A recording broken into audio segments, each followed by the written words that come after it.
राहुल जी, सच सच बताइएगा, इन दिनों आप गुस्से में क्यों रहते हैं? हम एक राजनीतिक पार्टी से नहीं लड़ रहे हैं, हम हिंदुस्तान के पूरे इंफ्रास्ट्रक्चर के खिलाफ लड़ रहे हैं। कहीं आप सीबीआई और विशेषकर ईडी की बात तो नहीं कर रहे, क्योंकि इन दिनों उसी का दबाव बना रहता है। राहुल पर ईडी और सीबीआई का दबाव नहीं चलता। अच्छा, आपको डर नहीं लगता? केसीआर जी से पूछ लेते हैं। क्यों केसीआर जी, आप क्या कहेंगे? बस है जिसके ऊपर लिखा हुआ है ईडी सीबीआई और कुछ क्या पता नहीं क्या क्या आईटी। एक और मुख्यमंत्री हैं हेमंत सोरेन जी, उनसे भी पूछ लेते हैं, आप कुछ कहेंगे? अगर हमने गुनाह किया है तो पूछताछ क्यों करते हो, सीधा अरेस्ट करके दिखाओ। अब ममता दीदी, इंडिया अलायंस में तो आप भी हैं, तो आप भी कुछ बोल ही दीजिए। इनकम टैक्स रेड होय छे, ईडी रेड होय छे, सीबीआई रेड होय छे। ईडी रेड का मामला दोस्तों ऐसा है कि हर किसी की जुबान पर रहता है। और देखिए ना, ये छत्तीसगढ़ के मुख्यमंत्री भूपेश बघेल साहब क्या कह रहे हैं।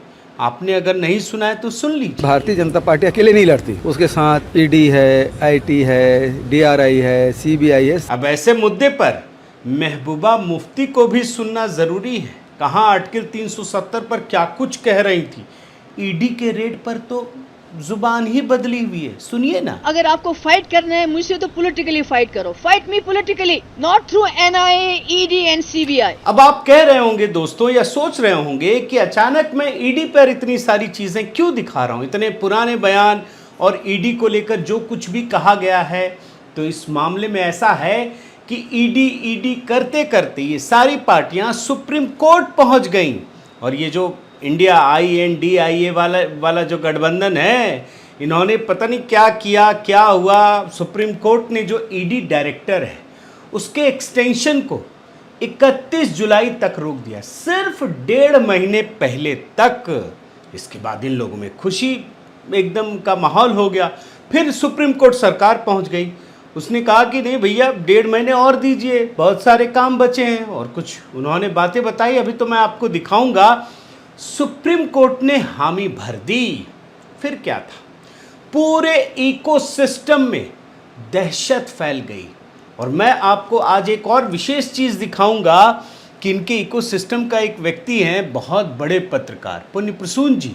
इन्होंने पहले ही बता दिया था, सुप्रीम कोर्ट सरकार में गई और सुनवाई से पहले ही इन्होंने बता दिया कि 10 लोग जेल जाने वाले हैं, 10 बड़े नेता। वो भी नाम जानना बहुत ज़रूरी है दोस्तों। तो ऐसे में जब सुप्रीम कोर्ट ने ईडी डायरेक्टर को लेकर एक बड़ा फैसला सुनाया है, 1.5 महीना ही है, लेकिन ये 1.5 महीना दहशत से भरा है। पूरे इकोसिस्टम में खून खच्चर मच गया है। ईडी का भूत लोगों के दिमाग में सवार हो गया है, नींद नहीं आ रही है। तो आज इस विषय पर डिकोड करना बहुत ज़रूरी है। साथियों नमस्कार, मैं हरिश्चंद्र बर्णवाल। अब ये जो ईडी डायरेक्टर का मसला है दोस्तों, देखिए सुनकर तो बहुत छोटा लगता है, 1.5 महीने का, लेकिन इससे कैसे जो पूरा लेफ्ट लिबरल इकोसिस्टम है, कैसे दहशत फैल गया है, इस बात को पूरा समझने के लिए आपको थोड़ा सा बैकग्राउंड में जाना ज़रूरी है। वैसे तो मैं एक वीडियो आपको दिखा चुका हूँ, बहुत ही संक्षिप्त में आपको बताता हूँ। मोदी सरकार ने 2018 में ईडी के लिए एक ईमानदार अफसर संजय कुमार मिश्रा को ईडी का डायरेक्टर बनाया 2018 में। फिर 3 साल रहे और उसके बाद 2 साल रहे। उसके बाद 2020 में लगातार 3 बार 1-1 साल के लिए सेवा विस्तार दिया गया। लेकिन चूंकि विपक्ष ईडी डायरेक्टर के एक्सटेंशन को सवालों के घेरे में खड़ा कर रहा था, बहुत सारे मामले भी सुप्रीम कोर्ट में चले गए, तो सुप्रीम कोर्ट ने भी इस पर आपत्ति जताई। और उसके बाद क्या हुआ, केंद्र सरकार ने बाकायदा ऑर्डिनेंस के जरिए बाद में कानून पास करके एक नियम बनाया, जिसके तहत ईडी के डायरेक्टर को और सीबीआई के डायरेक्टर को 3 साल तक सेवा विस्तार दिया जा सकता है, यानी 5 साल तक उसका कार्यकाल हो सकता है। फिर ये मामला कोर्ट पहुंचा। कोर्ट में 11 जुलाई को सुप्रीम कोर्ट ने फैसला सुनाया। बड़े ध्यान से सुन लीजिए, 2 फैसले थे। एक फैसले में ये कहा कि सरकार ने जो एक कानून मतलब पारित किया है सीबीआई डायरेक्टर और ईडी डायरेक्टर को 5 साल तक कार्यकाल देने का, वो वैध है, सरकार ऐसा कर सकती है। लेकिन ईडी के डायरेक्टर के मसले पर सुप्रीम कोर्ट ने दूसरा रुख ले लिया। उसने चूंकि पहले ही उस पर सवाल खड़ा कर चुकी थी सुप्रीम कोर्ट, तो उसने कहा कि नहीं ये तो इलीगल है जी।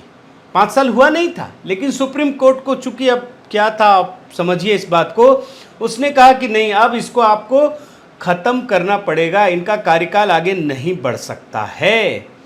लेकिन जानते हैं, आप जानकर हैरान हो जाएंगे, उसी समय की बात बता रहा हूँ 11 जुलाई की, भले ही उसके एक्सटेंशन को इलीगल बताया गया, लेकिन सुप्रीम कोर्ट ने तुरंत नहीं हटाया मिश्रा के जो वो डायरेक्टर थे, बल्कि ये कहा कि आप 31 जुलाई तक बने रहिए। अभी तो 31 जुलाई आई भी नहीं है।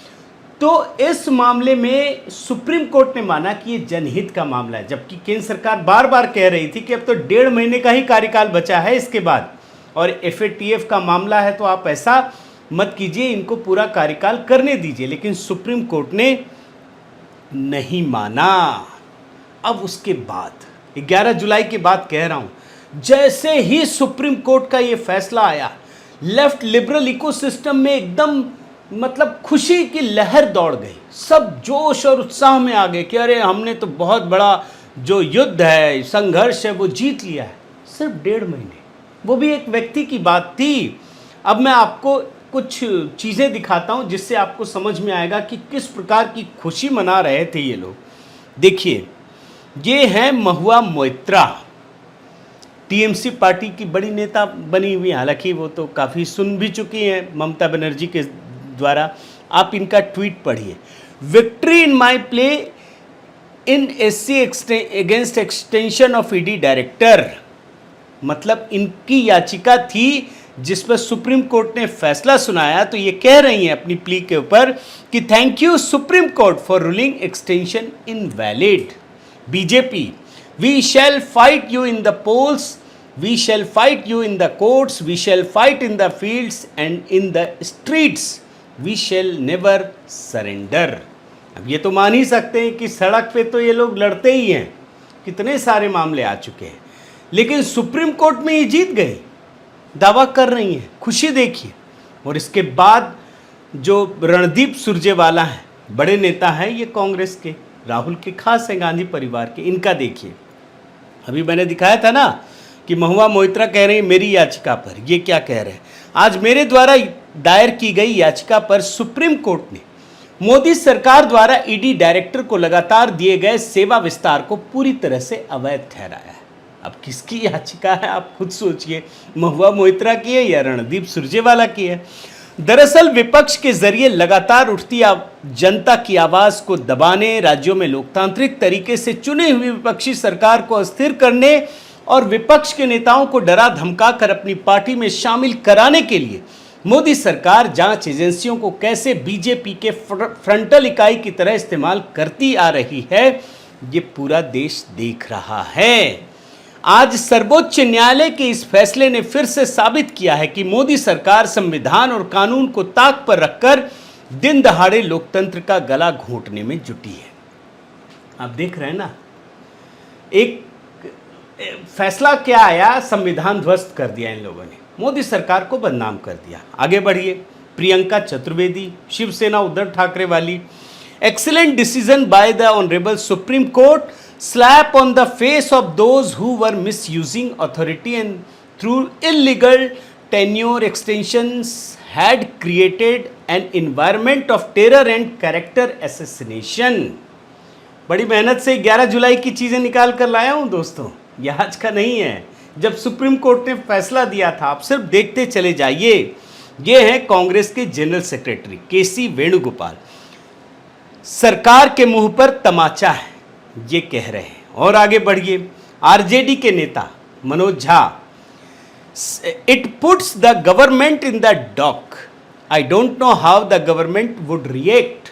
उनको पता नहीं था सरकार कैसे रिएक्ट करेगी, अभी मैं दिखाता हूं कैसे सरकार ने रिएक्ट किया।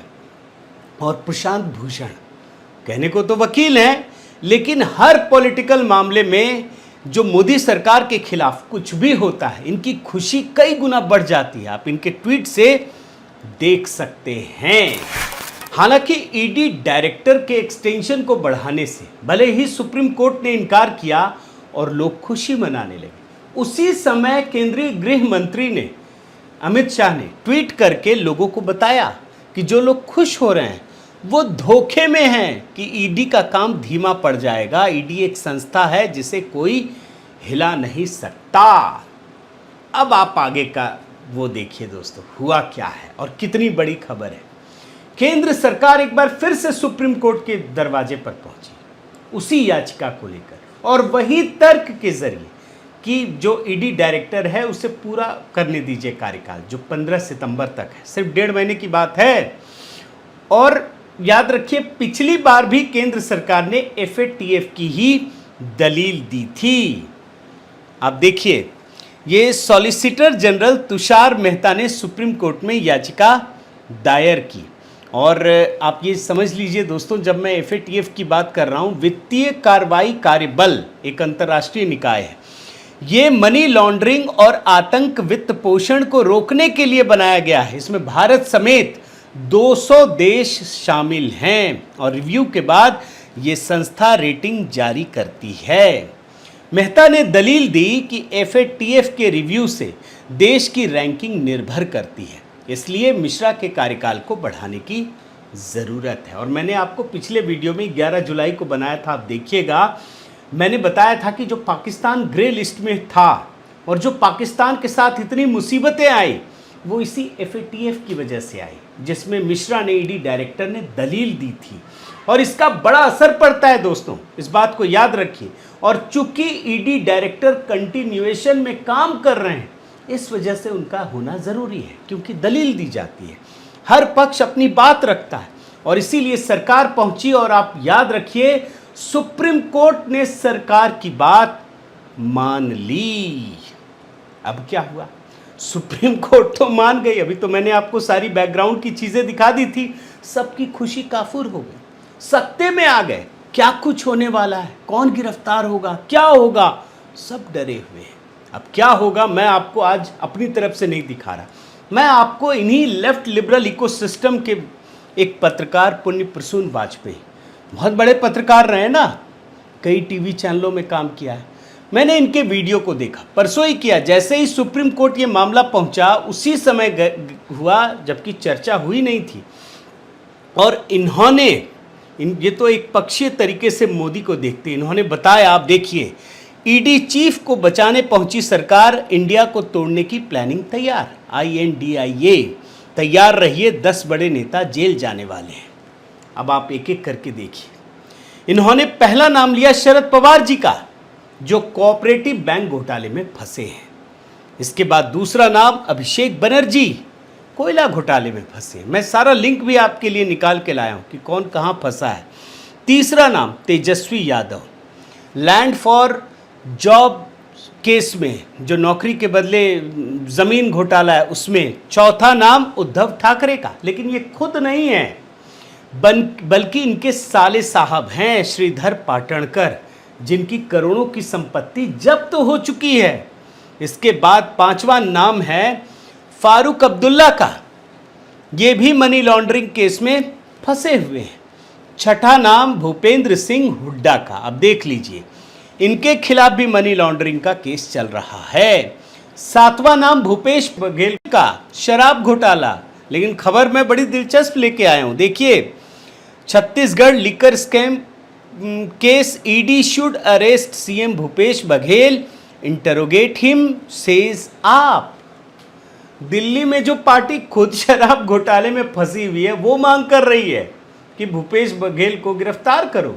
यहां भी हजारों करोड़ का घोटाला है, तो ये भी फंसे हुए हैं। और आगे बढ़िए, आठवां नाम अशोक गहलोत का लिया, लेकिन अशोक गहलोत नहीं, उनके भाई अग्रसेन गहलोत, जिनसे ईडी की पूछताछ भी हो चुकी है।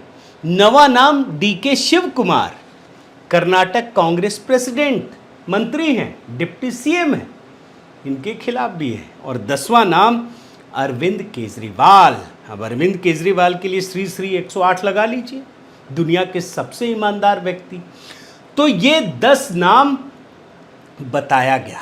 अब जरा सोचिए दोस्तों कि 10 लोगों पर ईडी कार्रवाई करेगी और ये इंडिया INDIA गठबंधन टूट जाएगा और मोदी सरकार 2024 की जंग जीत जाएगी।